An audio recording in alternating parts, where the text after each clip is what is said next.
Baik,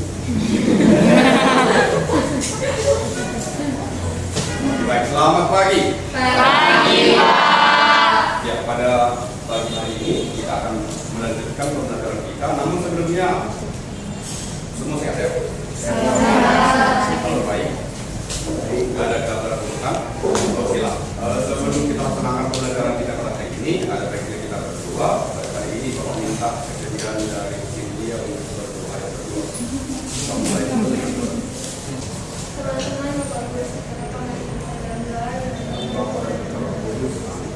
Nah, jadi kita akan melanjutkan pembelajaran faktor-faktor yang mempengaruhi dari reaksi. Nah, pada pertemuan kemarin siapa yang masih ingat topik submateri yang mana yang sudah kita bahas? Pada pertemuan yang lalu.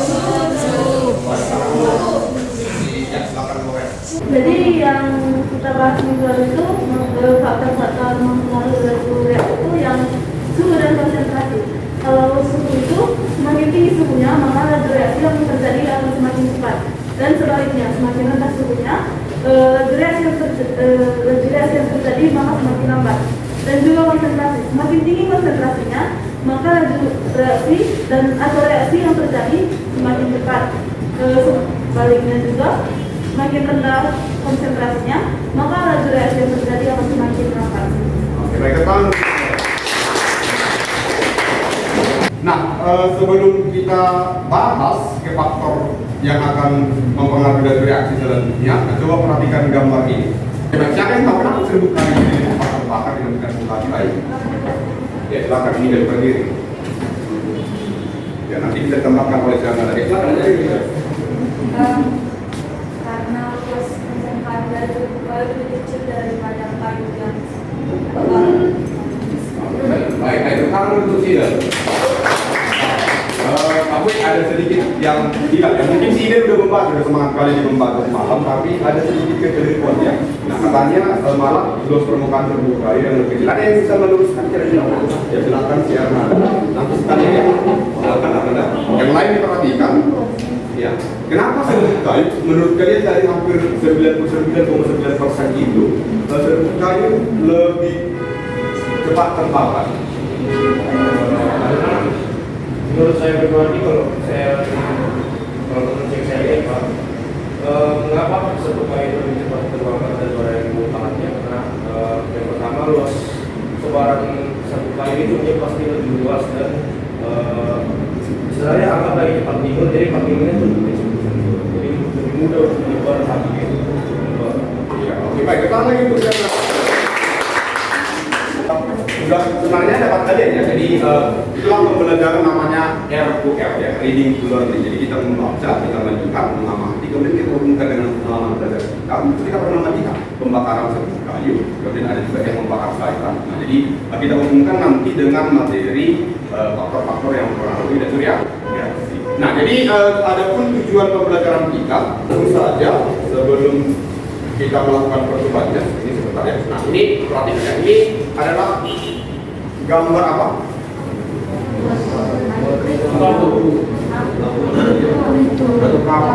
Kalsium karbonat. Jadi kalsium karbonat itu ada di cangkang telur. Semua sudah bawa cangkang telurnya? Sudah. Coba diangkat dulu cangkang telurnya semua. Jadi begini dia, ketika dilihat secara mikroskopis, secara atomik atau molekul, maka beginilah reaksi antara mungkin HCl, asam klorida dengan CaCO3. Nah, perhatikan yang ini yang bongkahan ini, CaCl-nya itu hanya bisa berinteraksi atau bersentuhan dengan bagian yang luarnya, karena kan bukan besar tadi kan. Nah, sedangkan untuk yang serbuk kan dia pecah dia, maka seluruh luas permukaan itu juga bisa bersentuhan dengan CaCl. Maka proses terjadinya tumbukan juga lebih banyak dan lebih cepatlah terjadi ya reaksi. Bisa dibayangkan ya melalui animasi ini? Bisa? Nah, sekarang berikutnya kita bahas adalah katalis. Nah, coba dibaca sebentar. Nah, bagaimana cara katalis dapat mempercepat reaksi? Apa itu menurutmu katalis? Katalis itu adalah zat yang berfungsi untuk mempercepat zat dia dengan cara mengubah jalannya satu reaksi. Jadi dia itu menurunkan jarak laju reaksi itu, jadi dia menjadi lebih cepat sedangkan dari yang normalnya. Nah, di mana dia itu menempuh jarak yang lebih pendek daripada yang normalnya, sehingga dia akan menjadi laju reaksi yang lebih cepat jika menggunakan katalis. Anda yang putuskan. Saya harus lebih berani, ya, sebabnya tidak susah. Nah, jadi kalau kata itu suatu zat yang dapat mempercepat laju reaksi. Bahkan ditambahkan dengan sangat tepat oleh si tanya tadi bahwa katalis itu dapat nanti mengubah jalannya reaksi dari biasanya. Nah, dan juga nanti energi aktivasinya lebih rendah. Oke, kemarin di awal kita sudah belajar konsep reaksi, kita belajar namanya teori tumbukan energi aktivasi. Nah, jadi terjadinya suatu tumbukan yang efektif itu bila energinya cukup, kemudian atau realitasnya ke depan. Jadi, nah sekarang di depan ini sudah ada 8 sel. Di sini Bapak masih punya vita magnesium. Oke, nah biar jadi paham mungkin bisa langsung dilihat di sini ada LKP ya. Kelanjutan yang kemarin. Silakan dulu dibagikan seperti itu. Kemudian kita akan di sini perwakilan kelompoknya untuk mengambil vita magnesium beserta guntingnya. Ada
oke sudah? Oke baik, mungkin kita mulai untuk hasil pengamatan dulu ya. Dimulai dari kelompok yang ke-6, kita akan kelompok 6 terdiri. Selamat pagi untuk semuanya. Pada kesempatan ini, kami akan memaparkan hasil dari pengamatan dari kelompok kami. Pertanyaan pertama, manakah yang lebih cepat bereaksi dengan asam antara cangkang telur yang dihaluskan dengan cangkang telur yang tidak dihaluskan? Mengapa demikian? Tuliskan reaksi antara CaCO3 pada cangkang telur dengan asam. Cangkang telur, serbu cangkang lebih cepat bereaksi dibandingkan dengan cangkang yang kasar karena luas permukaan cangkang yang serbu lebih luas. Serbu memiliki waktu 1 menit untuk bereaksi, sedangkan yang kasar lebih kecil dari lebih besar dari 1 menit. Untuk reaksi magnesium yang dipotong potong kecil lebih cepat reaksinya karena luas permukaannya lebih luas daripada magnesium yang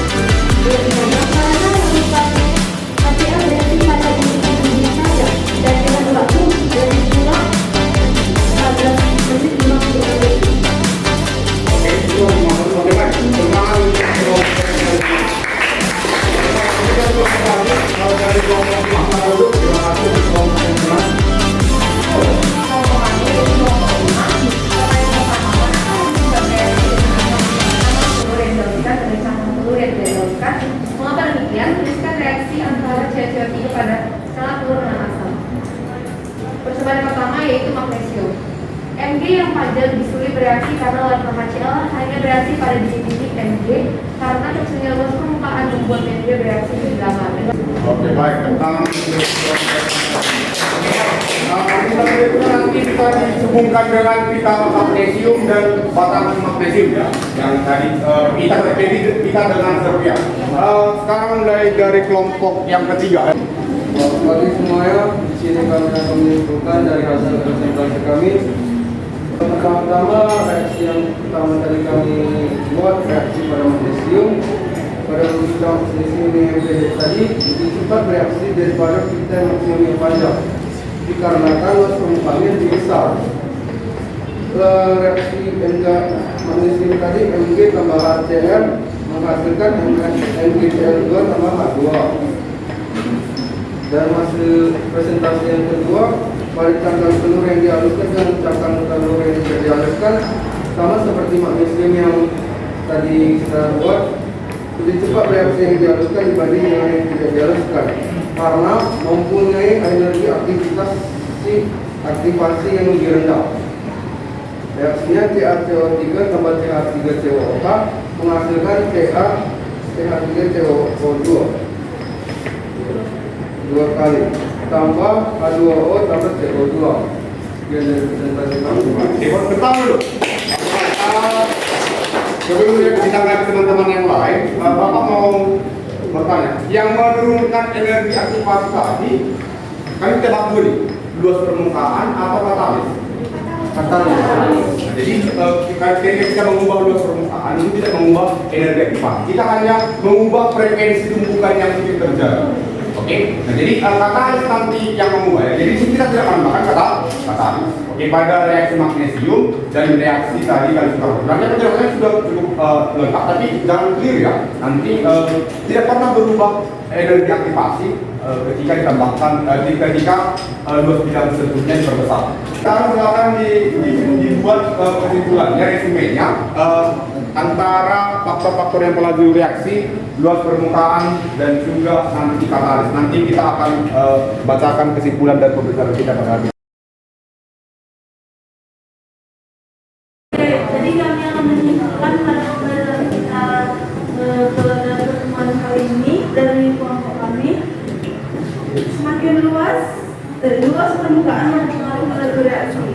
Jika luas permukaan bidang sentuh semakin luas, maka reaksi yang terjadi semakin cepat dan sebaliknya. Jika luas bidang sentuh lebih kecil, maka reaksi yang terjadi semakin lambat. Jadi kesimpulan kita ambil pada hari ini yaitu ada beberapa hal yang mempengaruhi laju reaksi.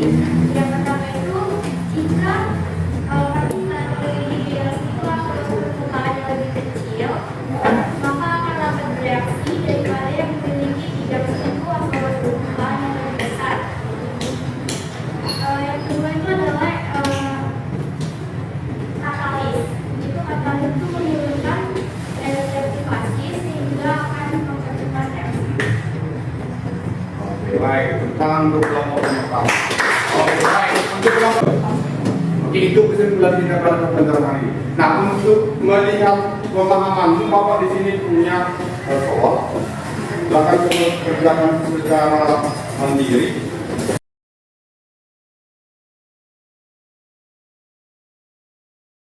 Nah, pada pertemuan yang di minggu depan kita akan membahas tentang persamaan laju reaksi dan orde reaksi. Oke, penutup kegiatan kita pada hari ini, doa penutup dipimpin oleh Stephen. Silakan bisa.